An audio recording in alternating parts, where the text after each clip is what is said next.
Assalamualaikum warahmatullahi wabarakatuh. Waalaikumsalam warahmatullahi wabarakatuh. Bismillahirrahmanirrahim. Allahumma sholli wa sallim ala sayyidina Maulana Muhammadin wa ala alihi wa sahbihi asma'in amma ba'du.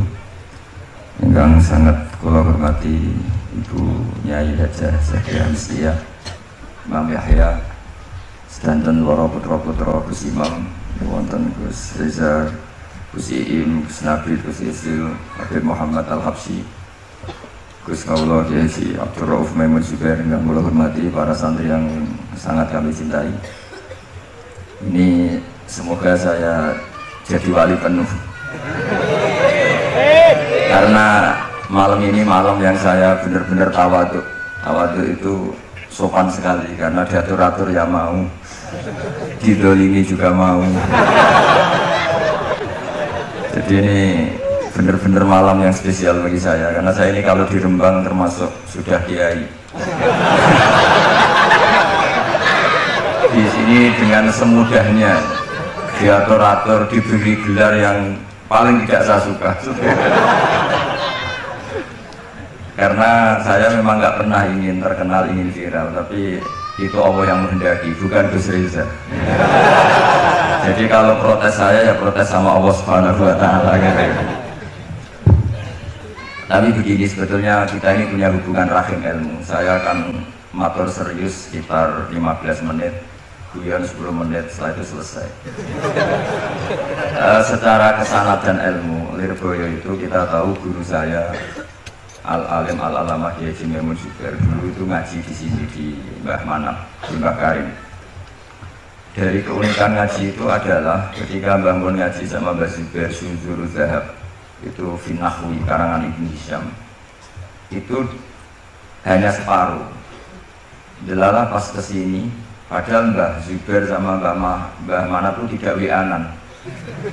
Itu delalah Mbah Manap itu meneruskan persis batas akhir yang diakhiri Mbah Zubair. Jadi tidak ngulang lagi, diteruskan. Kenapa tidak diulang? Karena bacaannya Mbah Zubair ini sudah benar. Sehingga Mbah Karim tinggal meneruskan bacaan yang pernah dibacakan siapa?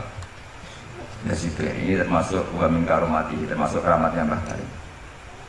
Saya tidak tanya apa Gus Reza keramat seperti itu, karena saya yakin ya pasti keramat. Orang punya anak buah yang macam-macam itu pasti keramat. Tadi contohkan sama saya punya anak buah waria itu bagus.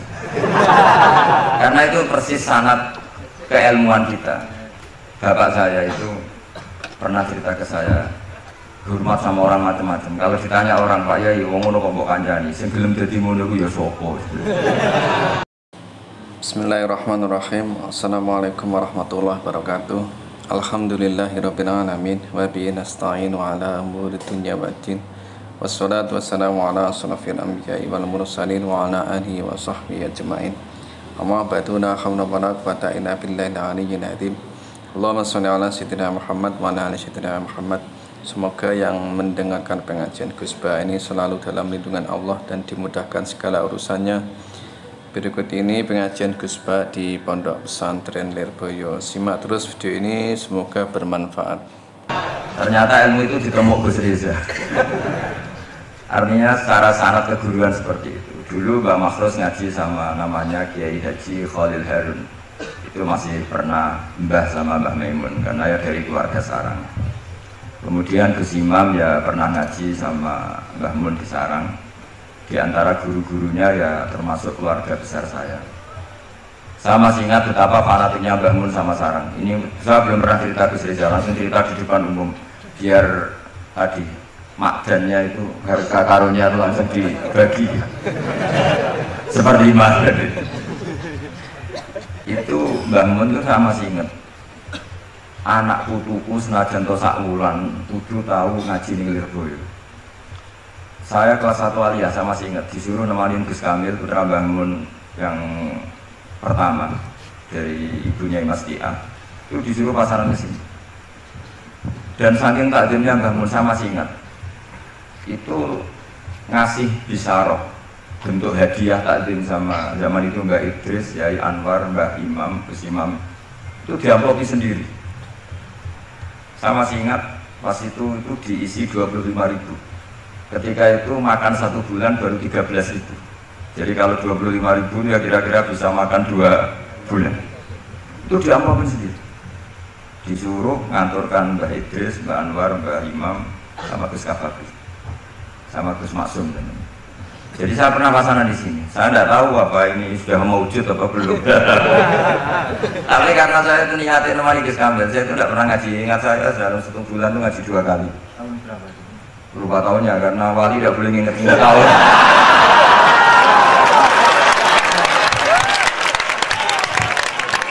Pokoknya kelas 1 wali ya.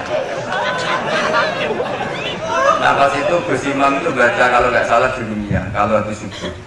Nah kita ini santri sarang yang seringnya habis subuh itu tidur. Jadi dalam 1 bulan hanya ngaji 2 kali. Tak dikira hanya saya, ternyata Gus Kamil juga sama. Pas itu ngaji itu bab tamyiz, saya masih ingat bab tamyiz. Saya sudah termasuk pintar sudah. Karena saya sudah lihat. Tapi saya tetap ngaji karena ingin dapat barokahnya Gus Imam pasangan. Karena memang disuruh bangun. Anak putuku senajan 1 bulan harus pernah ngaji sih. Bulan berikutnya, bulan Ramadan berikutnya Gus Sufur. Yang saya paling mengenang dari ngajinya Gus Imam bilang gini pas bab tamyiz. Pokoknya tamyiz itu gampang. Mestinya kan al-ismu, al-mansubu, terus al-mufassiru, Imam Bahama minal dawat ya. Ini mau sialah kok malu. Dawat apa enggak? Dawat. Yakin sekali. Karena masih di Rumia. Nanti kalau sudah Fudori mungkin ngeper.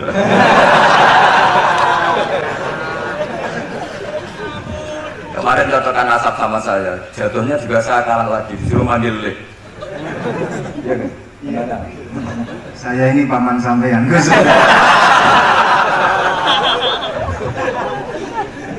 Bener-bener nasib ya, nasib. Makanya beliau ini mau diatur, karena selain nasabnya juga ponakan saya beliau. Tapi selain itu juga abdoif kal mayit. Tamu itu koyok mayit Gus. Walaupun tuh ada orang yang bilang tamu itu adalah raja. Iya, rojo sing dadi mayit itu.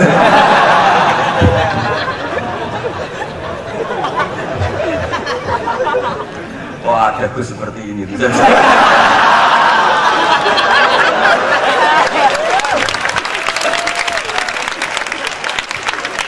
Wah, ada. Saya masih ingat Gus Imam itu lucu sekali. Cuma lucunya lebih benar dibanding putranya, urusan ilmu. Itu kalau baca tamyiz. Tamyiz itu gampang. Beliau nggak pakai takrif atau definisi yang ada di jurumnya. Atau agar muni apa nih? Ya berarti tamyiz. Nah itu saya pulang ke kamar. Kamar saya di baratnya dalamnya Gus Kafabi. Karena ada kamar madhep timur. Utaranya musola persis. Juga ada kamar menghadap timur. Saya di situ. Tiap malam tuh nyewa sepeda ontel, kalau nggak salah harganya 25 rupiah. 25 terus ke Doho. Nyetel radio. Jadi kalau malam tuh nyetel radio di Doho. Ya sudah kegiatannya gitu. Tapi saya ya Islami sering ngaji di Bakarin. Mungkin sering saya di manusia pas itu loh. Akhirnya dalam 1 bulan itu saya pasangan. Pas tanggal 21 pulang karena Gus Kamil putranya Mbah Mun, semua kiai sini nyangoni Gus Kamil. Yang lucu dari itu begini, saya tanya, mau gak muni gua apa ya boten terus tidak nawai. Hanya tadi beliau gak bilang untuk apa boten ya berarti semuanya jenah gitu. Karena yang dari Mbah Mun ke kita itu jelas ini untuk ini, sehingga kita tidak berani pakai. Sama komandan Gus. Tadi humus tadi apa seperti itu. Nah ini cerita ilmu, enggak tulus. Biar jenengan tahu bahwa sanad saya dengan Gus Reza ini zuriatam ba'duha min ba'd.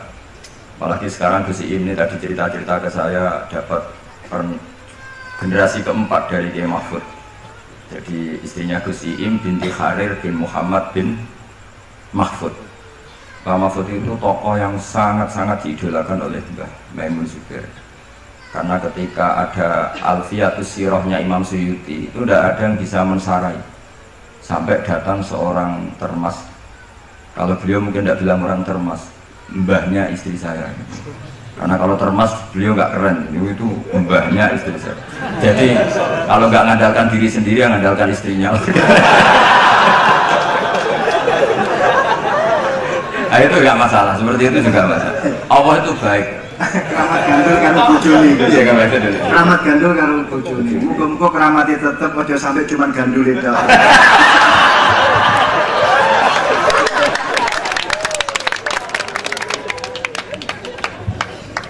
Jadi keramat seperti itu boleh, mengandalkan orang lain, istri, teman itu boleh. Saya punya sanad mutasil tentang keluarga kita tadi, dzurriatan ba'du hamim Pak. Tadi Gus Reza cerita Gus Imam dulu ya pernah ngaji sama pernah Pak D saya, pernah keluarga saya juga pernah ngaji. Ya ada di daerah Gus Kamil, tapi itu tadi saya hanya pernah ngaji 2 kali. Bukan karena apa-apa, kebetulan melek hanya 2 kali. Karena kalau habis subuh itu tidur, kalau malam nyewa ontel ke Doho. Sama Gus Kamil ini. Tapi alhamdulillah itu menjadi saya membekas sekali dengan Pondok Lirboyo karena Mbah Mun saking cintanya anakku mbok saulan lah harus pernah ngaji di beliau katanya dulu pernah ingin di antara rencana pernah mau jadi mantu Lirboyo tapi Allah menghendaki tidak. Terus beliau ngendikan sekarang wis tak kafaroh ya katanya karena Gus Rauf jadi mantu Lirboyo, Gus Roji jadi mantu Lirboyo. Saya tidak akan ngafaroh Gus Riza karena baru punya anak kecil tadi. Jadi bingung nanti. Saya teruskan menyangkut sanad-sanad ilmu. Kiai Mahfud Termas itu yang nulis Hasyiatut Turmusi. Nah, kalau sini bacanya Tarmasi atau umumnya? Tarmasi. Turmusi. Ya Turmusi. Ada yang baca apa? Tarmasi.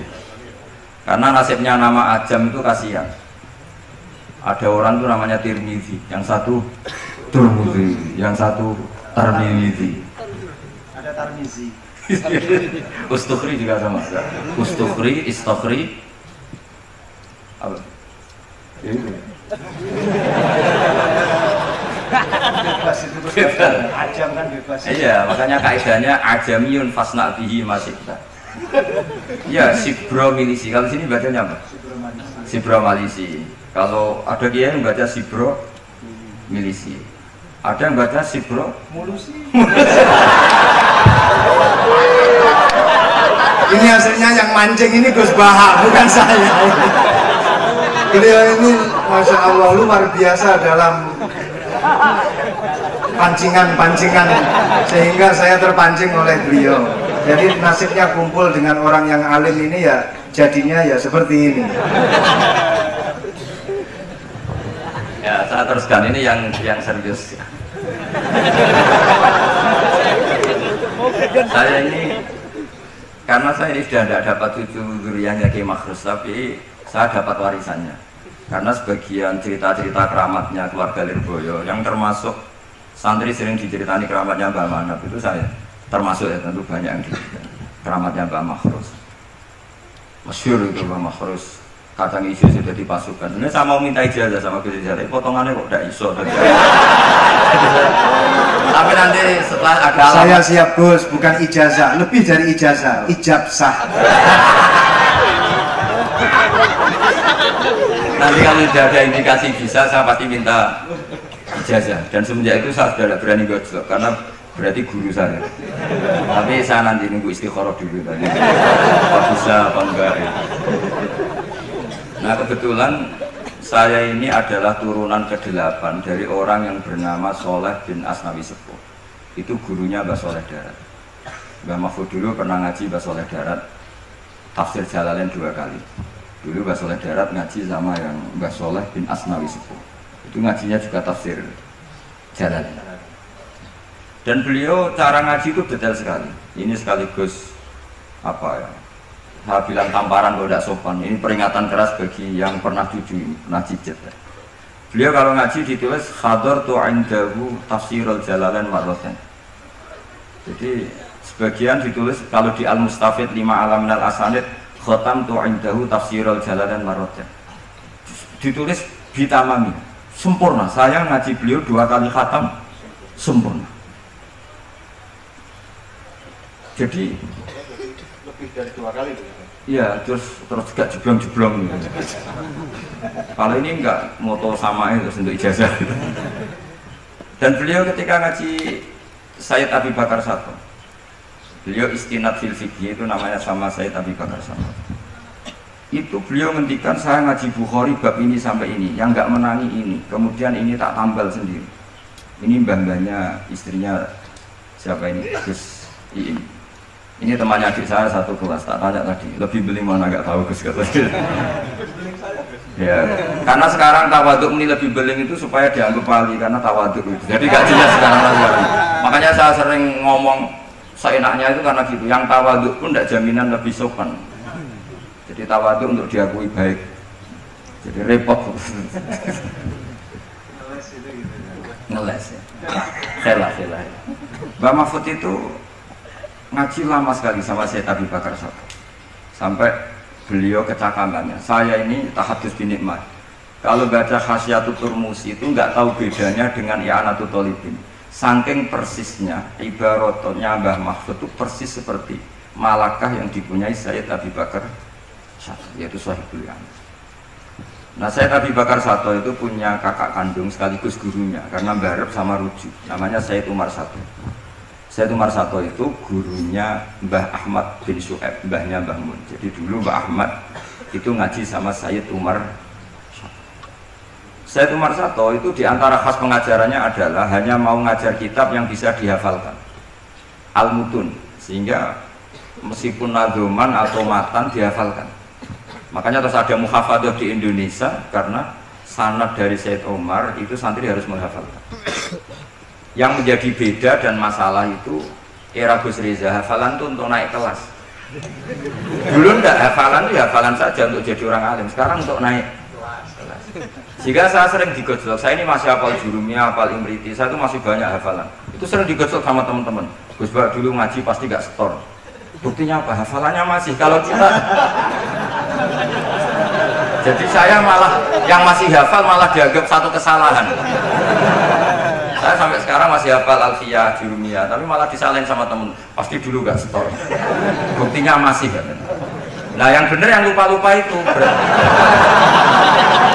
karena sudah disetor, setorkan. Memang bahasa setor itu salah. Wong ilmu kok di setor. Ya hilang. Makanya saya kadang itu yang bener siapa gitu.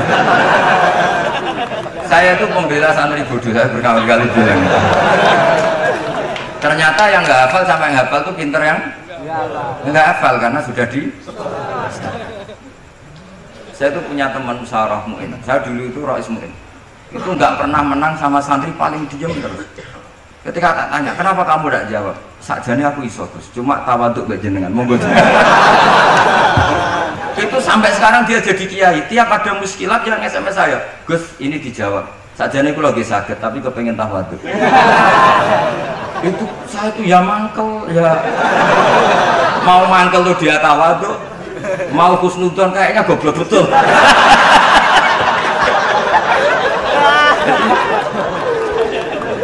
Saya nanti mau konsultasi sama Gus Iim, Gus Iim, cara menghadapi kiai kayak itu gimana. Jadi mau dibenci itu tawaduk, mau diyakini tawaduk kayaknya memang enggak bisa. Terus saya teruskan tentang Mbah Mahfud. Jadi guru-guru kita ini zuriatan ba'duha min. Saya sampai sekarang ngaji di Pondok Damaran, itu pondoknya generasi ke-7-8. Itu juga mbah-mbahnya keluarga mana? Bedongan. Ya dari nyanyi. Itu dulu tuh luar biasa. Zaman itu sudah ngarang kitab. Jadi Mbak Raden Asnawi yang terkenal itu termasuk pendiri NU itu masih cicit dari Kiai Haji Asnawi Sepuh. Kiai Haji Asnawi Sepuh itu punya anak namanya Soleh, itu gurunya Mbah Soleh Darat. Jadi itu saya mbah ke-7 kalau ke-8 dari beliau. Jadi semua saya Gus Reza, Gus-Gus di sini itu zuriatan ba'duha min. Nah ciri zuriyah sing mardiyah indawa yang diridani Allah itu adalah karakter ajdatnya, karakter leluhurnya itu terjaga. Makanya Nabi Yusuf mengatakan wattaba'tu millata abai Ibrahim wa Ishaq wa Yaqub. Maka nalana an nusyrika billahi min syai'.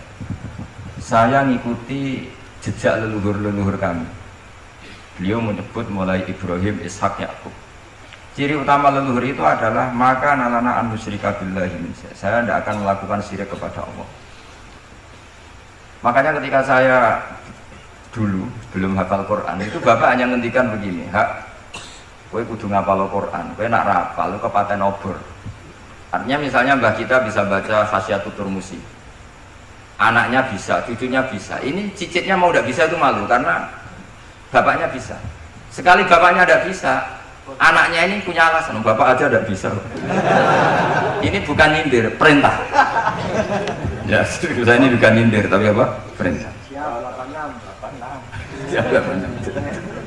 Jadi kalau saya tidak hafal Quran, bapak saya itu hafal Quran, bapak saya, buyut saya itu hafal Quran.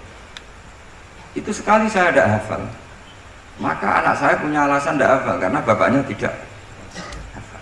Untuk supaya anak ini tidak punya alasan, bapak ini harus jaga tradisi itu. Wataba'tu millata abai. Jadi kalau Gus Riza bisa bahasa Arab, bisa bahasa Inggris, anaknya itu bisa belajar Mandarin. Karena sanad ini harus musalsal. Saya bayangkan orang itu tidak akan bakas Mbah Zubair andaikan Mbah Mun tidak salin itu. Pasti bisa saja Mbah Zubair itu nasya mansia, dilupakan. Andaikan Kiai Makhrus, Gus Imam Kiai Makhrus tidak seperti ini, maka orang juga tidak bakas Mbah Karim. Sampai Mbah Karim dihormati sedemikian rupa karena zuriyahnya meneruskan tradisi beliau sampai seperti ini, yaitu mengkhidmati para santri. Sekali Gus Riza dagangan, apalagi dagangan sarung bila es, itu sudah masalah. Makanya alhamdulillah menjadi masalah, itu peringatan, memang itu enggak wilayahnya. Jadi zuriyatam ba'duha mim, sekali karakter ini hilang, maka akan hilang seterusnya. Saya punya pengalaman agak rohani, nanti bisa ditasih Gus Riza. Nanti setelah saya, beliau tak beri hak ngendikan karena paman tadi. Beliau boleh mengadili, menghujat apa saja boleh. Setelah itu saya tidak balas. Sebagai latihan jadi wali itu harus wal kadhiminal ghaidha. Harus bisa mengendalikan apa? Emosi. Wal afina anin. Tapi nanti langsung wa yuhibbul muhsinin. Allah pasti mencintai yang baik. Itu orang-orang dulu. Yang saya paling khawatir dari dzurriyyah adalah merubah status bapaknya. Kita tahu misalnya dalam silsilah nasab Yahuda bin Ya'qub bin Ishak bin Ibrahim. Saya ulang lagi ya, Yahuda bin Ya'qub bin Ishak bin Ibrahim. Yahuda itu saudara tuanya Yusuf.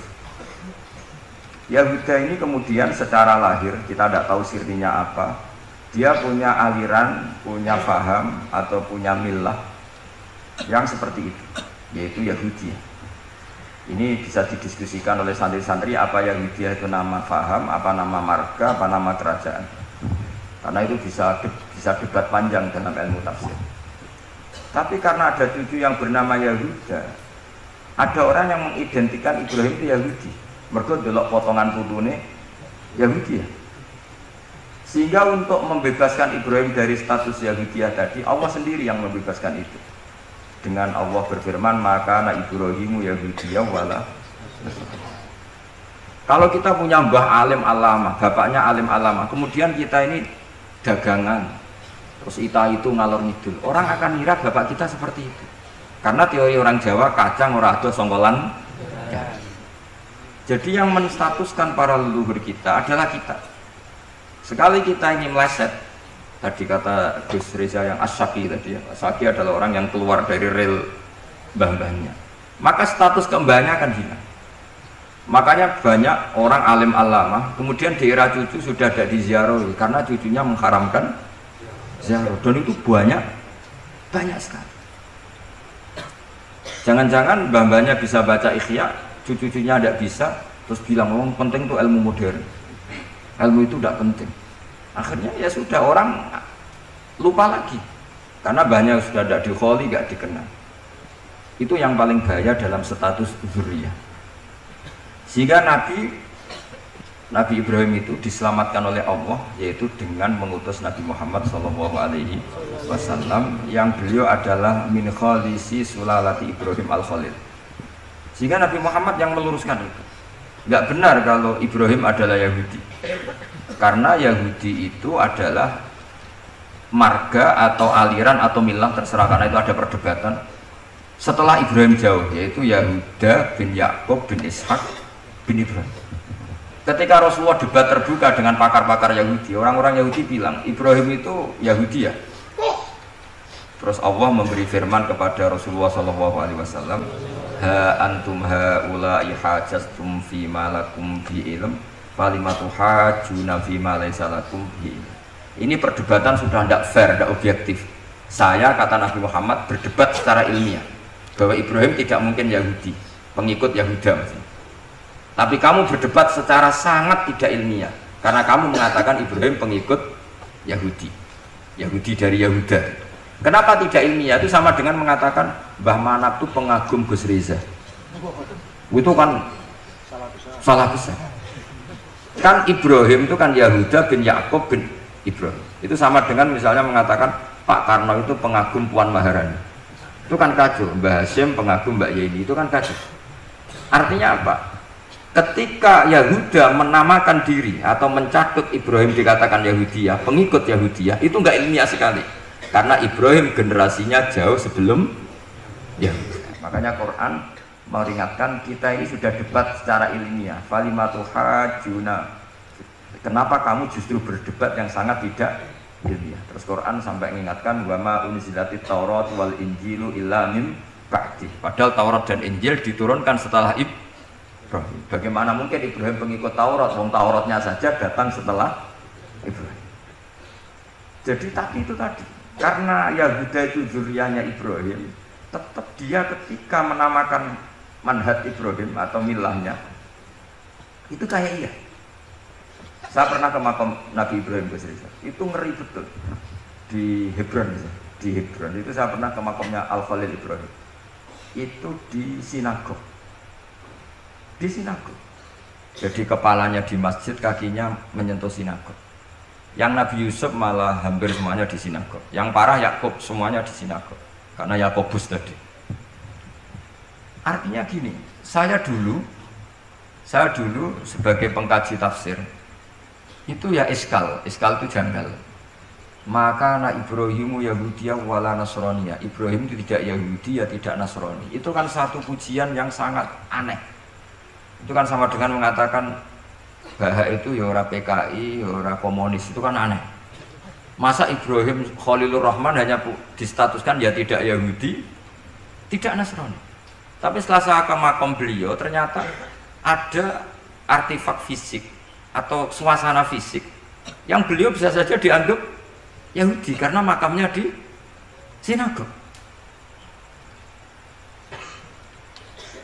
Sama, andai kan Mbah Karim tidak punya cucu-cucu kayak Gus Imam, kayak Gus Reza, terus makamnya nyuwun sewu gak kerumat, makamnya Mbah Zubair misalnya gak kerumat, orang akan mengatakan itu makam awam sehingga tidak ingin menelaah. Dan jadi putu ya berat. Mulane jenengan ndongakno. Nggih, kula suwun sekali-kali kula ngomong serius niki ndongakno. Nah kula mboten perlu ndongakno, gak ono ponakan ndongakno paman. Saya ala siratim mustaqim. Jadi semua yang saya ceritakan tadi menyangkut qadhi misalnya. Sanad jadi qadhi itu ya semuanya seperti yang diceritakan Gus Reza, hakimnya itu bingung. Karena memutuskan ini tanah milik siapa, harta karun. Dulu kamu kira Nabi Sulaiman itu seriusnya enggak, beliau itu relax. Tapi kalau punya keputusan itu gitu. Ada dua perempuan, ya sebut saja dalam tafsir-tafsir misalnya Soghiro sama Gabiro, sama punya anak kecil ya, karena masih keluarga anaknya itu mirip. Kemudian anak yang satu itu dimakan serigala, hilang, dimakan serigala, terus lapor ke Nabi Dawud. Karena yang meyakinkan itu yang satu diputuskan ini milik kamu, misalnya milik yang adiknya. Ketika keluar dari situ ketemu Nabi Sulaiman, kalau saya hakimnya maka keputusannya tidak seperti itu. Nabi Sulaiman pas itu umurnya 13 tahun. Akhirnya dipanggil sama Nabi Dawud, ya sudah putuskan kamu. Nabi Sulaiman ngambil pedang atau pisau, ya sudah tak bagi dua, nanti separuhan kan. Jadi Nabi Sulaiman itu ya suka humor. Masa anak mau dibagi dua nanti separuhan. Terus yang histeris nangis itu yang besar, yang mbaknya. Yang kecil tenang-tenang saja. Akhirnya sama Nabi Sulaiman diputuskan, dikasihkan yang nangis histeris. Ditanya sama yang kecil, kenapa kamu putuskan milik mbak saya? Ora ono wong anak apa dipotong kok tenang-tenang wae.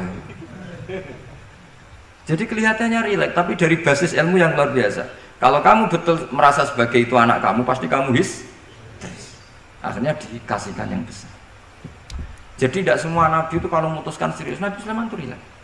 Ya tapi tentu tidak kayak Gus Rizal, lebih benar gitu kan. Nabi itu lebih benar. Suatu saat ada lagi perempuan cantik itu diperkosa 4 tokoh. Jangan teruskan tokoh agama, nanti sensitif. Tokoh gitu. Memang tokoh ini orang terpandang. Setelah hamil, si 4 orang tersangka ini bilang bahwa yang menghamil itu anjing. Karena zaman itu zaman yang mungkin diktatorial ya.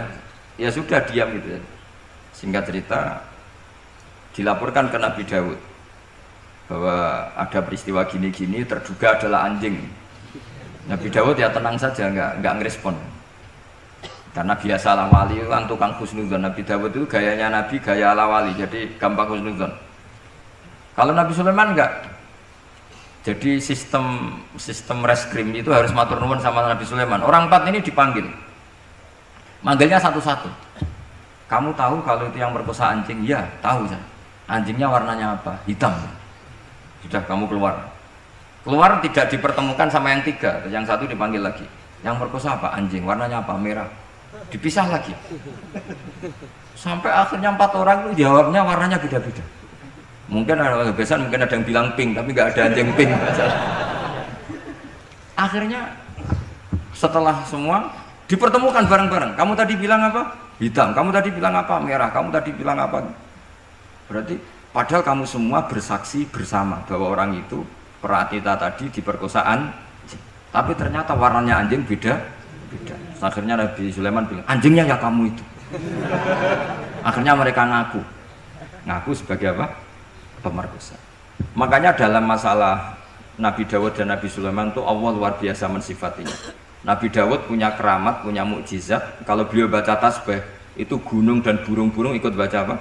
Tasbih. Semuanya ikut baca tasbih. Yusabbihuna bil asyi wal isyraq wa tayra mahsyurah kullu lahu awwab. Tapi orang tuh kalau suka wiridan biasanya intelijensinya itu agak gimana? Enggak usah diterangkan, nanti sensitif. Akhirnya Allah ngakui, fafahamnaha Sulaiman wa kullan ataina hukmau wa ilma. Jadi kalau masalah ilmu detail itu fafahamnaha Sulaiman.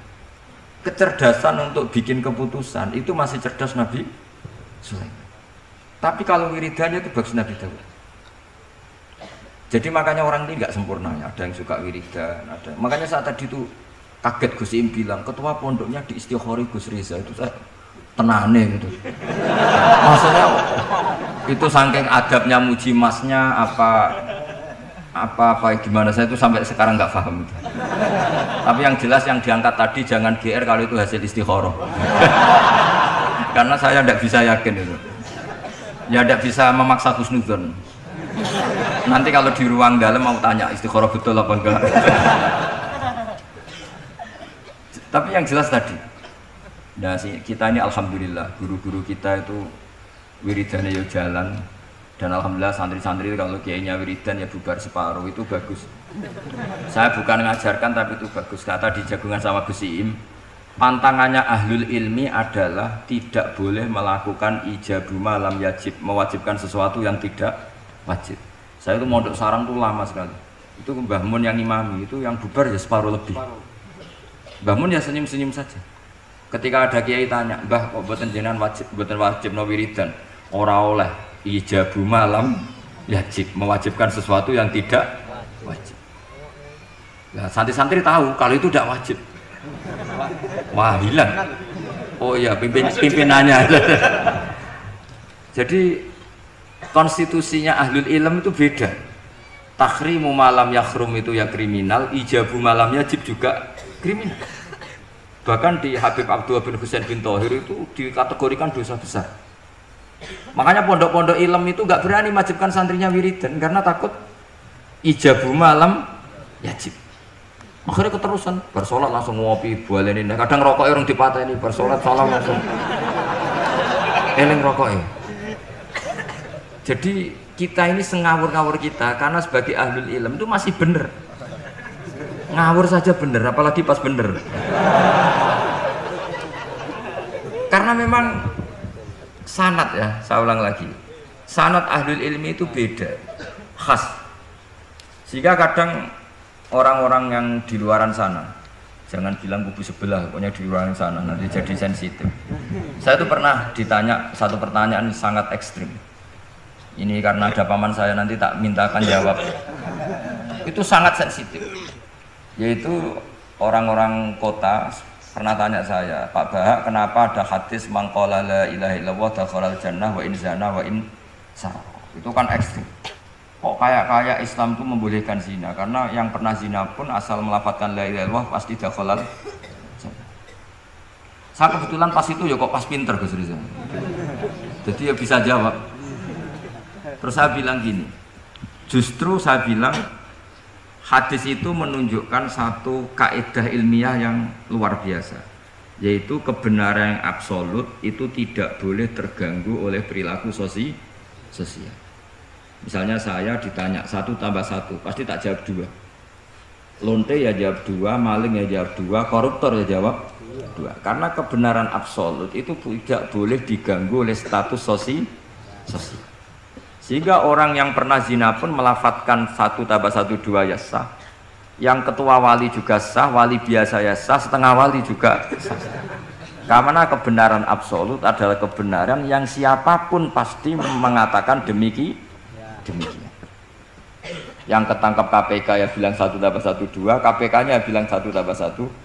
Nah, eksistensi bahwa Allah sebagai Tuhan itu eksistensi yang absolut.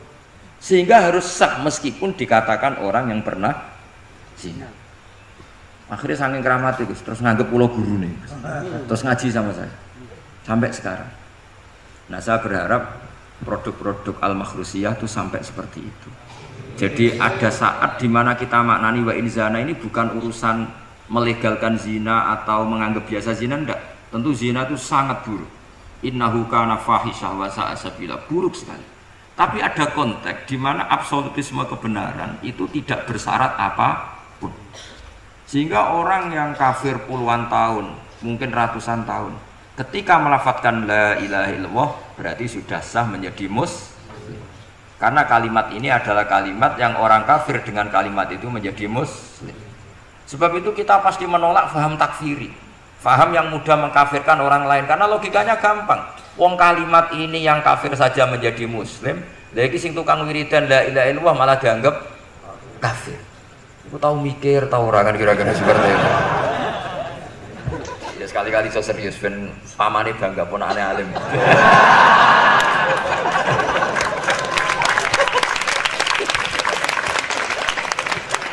Jadi saya terpaksa ngetokno alim saya ben paman bangga gitu.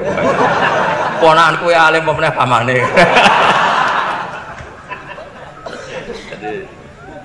Jadi ini rileks ya. Jadi saya mohon sekali pemahaman hadis itu harus komprehensif, harus utuh.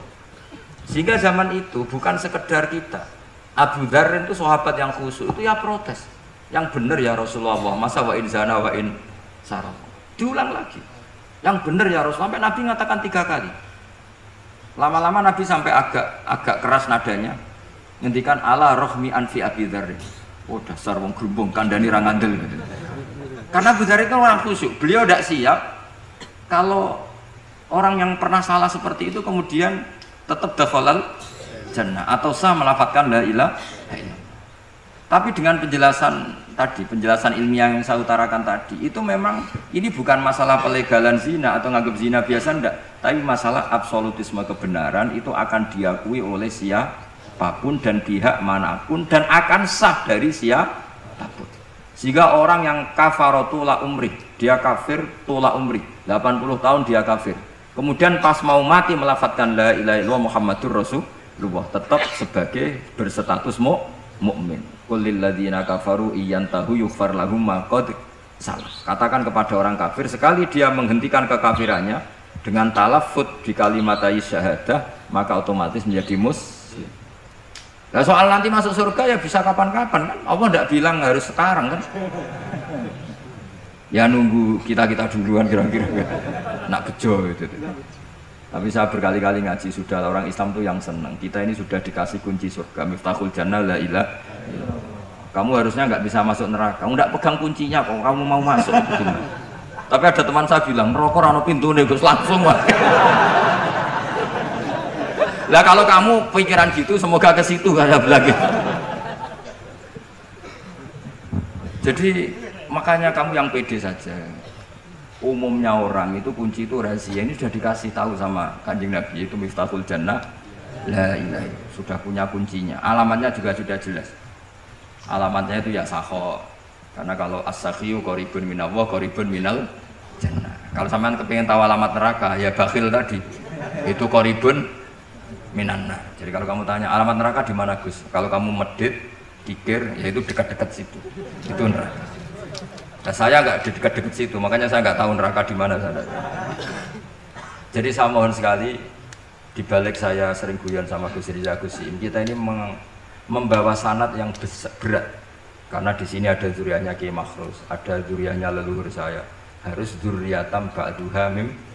Jangan sampai buyut-buyut kita yang sudah meninggal statusnya rubah karena ulah para cucunya, kayak yang dialami tadi Yahuda bin Yakub bin Ishak bin Ibrahim.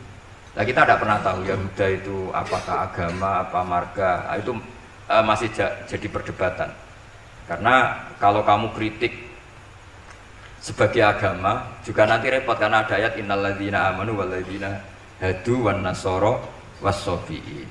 Terus man amana billahi wal yaumil akhir. Artinya ada ayat di mana orang-orang iman dan orang-orang hadu.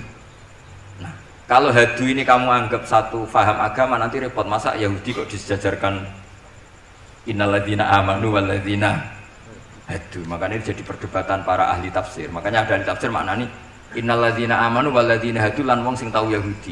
Ini balaghah bi ibari makana. Pakai status dulu. Mau tidak mau secara bahasa memang seperti itu. Misalnya ada preman tobat di tangan Gus Riza, mesti bilang, "Gus iki preman sing wis tobat." Saya wis tobat kok diarani preman, itu namanya bi'ibari makana. Jadi dengan status yang dulu iki wong kafir tapi saya wis Islam, wis Islam kok darani wong kafir. Ada yang maknani sehingga gak perlu kamu jadi orang liberal yang menyamakan semua agama terus dari innalladzina amanu walladzina hadu wan nasara wasabin man amana. Semua agama itu sama, buktinya ayat itu sama, pakai wawu ataf. Iku ora tau ngaji tafsir Mbak Gus Riza kira-kira gitu. Kalau sudah ngaji tafsir insyaallah enggak akan seperti itu. Jadi ayat itu ada ilmunya, dan alhamdulillah di pondok sini, di pondok Lirboyo juga diajarkan ilmu balaghah. Jadi kadang penamaan itu bukan sekarang tapi bi'tibari makana, ngitung dulu, paham ya? Kayak kita mengatakan ini kafir tapi sudah Islam, itu paradok gak? Wong sudah Islam kok dikatakan kafir. Itu bisa santai goblok, saya kis pinter, goblok kok pinter. Ya, ngoten mawon Gus, karena bingung. Assalamualaikum warahmatullahi wabarakatuh. Alhamdulillahirabbil alamin. Berikut tadi pengajian dari Kiai Haji Ba'udin Nur Salim dan Ustadz Muhammad Reza dari Pondok Pesantren Lirboyo. Banyak sekali yang disampaikan oleh beliau dan guyonan-guyonan beliau. Dan semoga video tadi menambah keimanan kita dan menjadikan kita lebih baik dan dapat meningkatkan ibadah kita. Terima kasih yang sudah menonton dan terima kasih yang sudah like dan subscribe. Saya akhiri wabillahi taufiq wal hidayah. Assalamualaikum warahmatullahi wabarakatuh.